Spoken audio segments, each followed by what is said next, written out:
சாமி என்னோட ஃப்ரெண்ட்ஸு அவங்க வந்து இந்த பாடத்துக்கு வரணும் அப்படின்னு ரொம்ப ஆசைப்படுறாங்க. ஆனா வந்து பாத்தீங்கன்னாக்க அவங்க பெற்றோர்கள் வந்து தடையா இருக்காங்க. அவங்க தடையா இருக்கிறதுக்கு காரணம் என்ன? பையன் வந்து சாமியார போயிடுவான், பையன் வந்து நம்ம கூட இல்லாம போயிடுவான். ஏன்னா இளைஞர்களை பொறுத்த வரைக்கும் ஒரு விஷயம் பிடிச்சிருச்சு அப்படின்னா ஃபுல்லா இறங்கிடுவாங்க, எதை பத்தி யோசிக்காம ஃபுல்லா இறங்கிடுறாங்க. அதனால அவங்க பெற்றோர்களுக்கு இந்த பையன் சாமியார போயிடுவான், போகக்கூடாது, அவன் ஆன்மீகத்தை நம்ம தடுத்து நிறுத்தணும் அப்படின்னு அவங்க மனசுக்குள்ள ஒரு இது இருக்கு. அது வந்து ஏத்துக்க கூடியதா ஏத்துக்க கூடாதுதான். நம்ம குரு சொல்லியிருக்காரு, அதாவது வந்து கடவுள் விஷயத்த கடவுள் நோக்கி போகாது. அப்பா அம்மாவா இருந்தாலும் யார் சொன்னாலும் தூக்கி போட்டு போயிடணுன்னு. ஆனா அம்மாவை தூக்கி போட்டு மகா பாவம். நல்லா பார்த்தீங்க, ஒரு தாயோ தகப்பனியோ தூக்கி போட்டு போடுறது மகா பாவம். ஆனா கடவுளை நோக்கி போகும்போது தூக்கி போட்டலாம். அப்ப எவ்வளவு பெரிய விஷயம் நல்லா பண்ணீங்க. ஏன்னா நமக்கு எல்லாம் முக்கிய பொருளே வந்து கடவுள் தான். அவன் படிச்ச பொருள் நாம உண்மையான தகவல் எல்லாத்துக்கும் வந்து இறைவன் ஈசன் தான். அவனை தேடி பண்ணுவோம். இவ்வளவு இப்ப இருக்கிற அப்பா அம்மால இவங்க சாதாரண விஷயம் தான். ஆனா அவங்கள பிடிக்கும் இவ்வளவு தூக்கி போடலாம், தப்பு இல்லை. ஆனா இவங்க இவ்வளவு விஷயத்துல போய் நான் இவங்க நல்லா பண்ணி தூக்கி போடுறதா நல்லா பாவம். ஆனா கடவுள் நோய் போய் இதில் சாதாரண விஷயம் தூக்கி போடுறோம், தப்பே இல்லை. ஆனா அப்படி தூக்கி போடும்போது நம்மளுடைய அதுவும் வந்து கடவுள் அடையக்கூடிய ஒரு கடவுளை அடையறதுக்கு போற வழியில ஒரு தடையா தானே வந்து நிற்கும். இல்லை அப்படி ஒரு விஷயம் சாமி. இப்போ வந்து ஒரு கணவன் மனைவி இருக்காங்க, ஒரு குழந்தை பெற்றுக்கிறாங்க. இதை கடைசி வரைக்கும் நான் காப்பாற்றுன்னு நினைச்சு வளர்க்குறாங்க. எத்தனை பேர் காப்பாத்துது? காப்பாற்றுறது. அப்புறம் எங்க போச்சு? அப்ப இவங்க நம்பிக்கை எங்க போச்சு? பிறந்த உடனே சாவுது, 5 வருஷத்துக்கு சாவுது, கல்யாணம் பண்ண உடனே சாவுது, ஒரு பிள்ளைய பெற்று போட்டு சாவுது, ஒரு அந்த பிள்ளை கொஞ்சம் ஸ்டேஜ் உடனே சாவுது. சாகக்கூடாதுல்ல.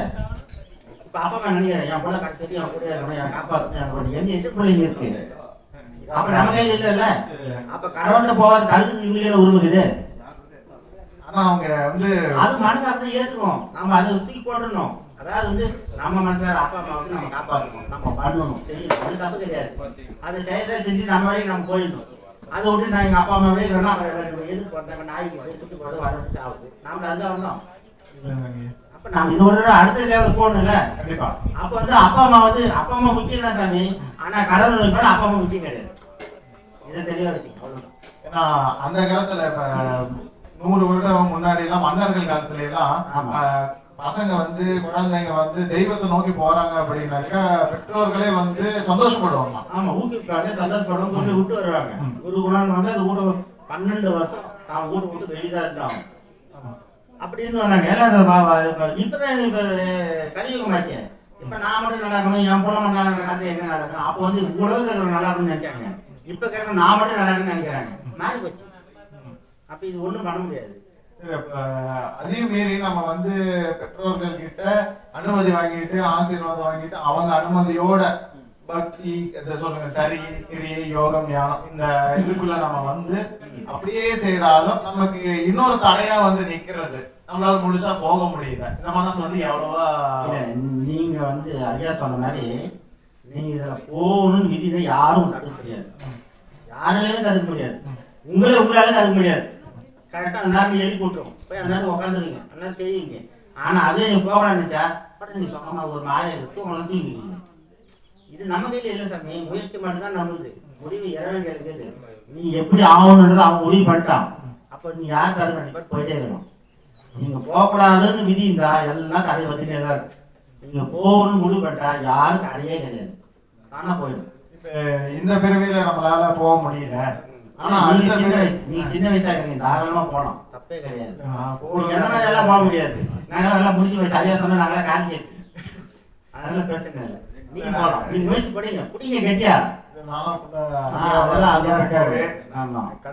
கடவுள் இருக்காரு, ஐயா இருக்காரு, அந்த தைரியத்துல தான் நாங்களாம் இது பண்ணிட்டு இருக்கோம். கண்டிப்பா.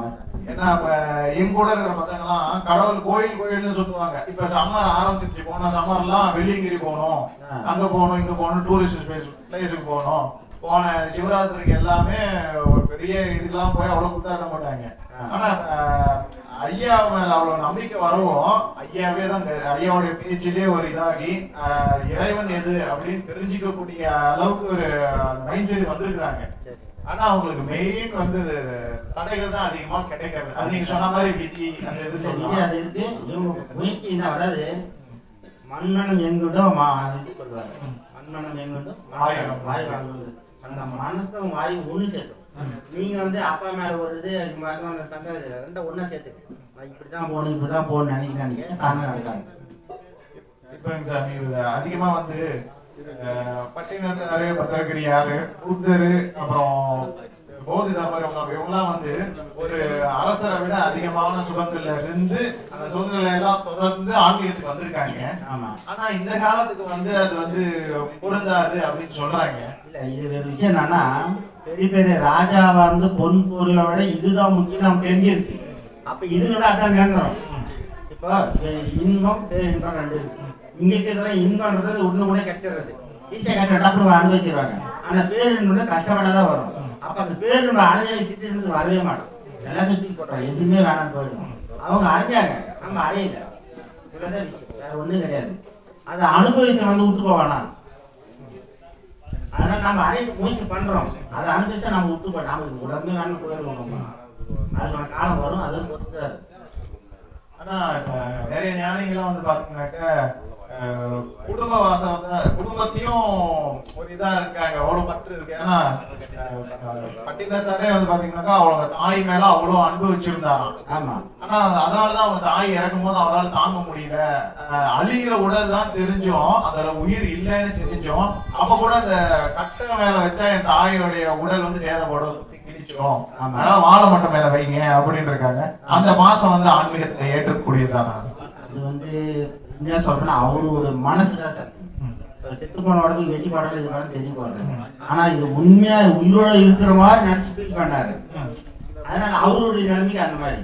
அதே மாதிரி சாதாரண அவர் எல்லாத்தையும் நெருப்பு அவர் கண்ணாலே பத்த வச்சார் முடியுமா? அவர் யோகத்தி நான் சொன்னார் பத்திங்க. இப்ப நம்மளாம் அந்த மாதிரி வரல ஒண்ணு. அதனால வந்து அவர் வந்து கட்டை குத்திரும். இப்போ சாதாரண ஒரு தரையில படுத்து மெத்தல் படுத்து வித்தியாசம். அவர் கட்டை வந்து தரமா நினைச்சாரு, வாழை மடையை மெத்தமா நினைச்சாரு, பண்ணிட்டாரு. ஆனா எப்படி இது போனாலும் நெருப்பை எரிஞ்சு சாப்பிடாதான் போது அது நெருப்பு சாப்பிடாதான் போகுது. ஆனா அவர் மனசு வந்து அந்த மாதிரி இருக்கு இல்லையா, அந்த மனசு தான் நம்ம ஏற்கிறது காரணம். அவர் மனசு இது பண்ண நல்லது நினைச்சாரு, ஆனா எல்லாம் கட்டு சாம்பல் தான் ஆகி வச்சு. அது மனசு தான், அது பக்குவம் பண்ணோம்னா மாறும். அதே போல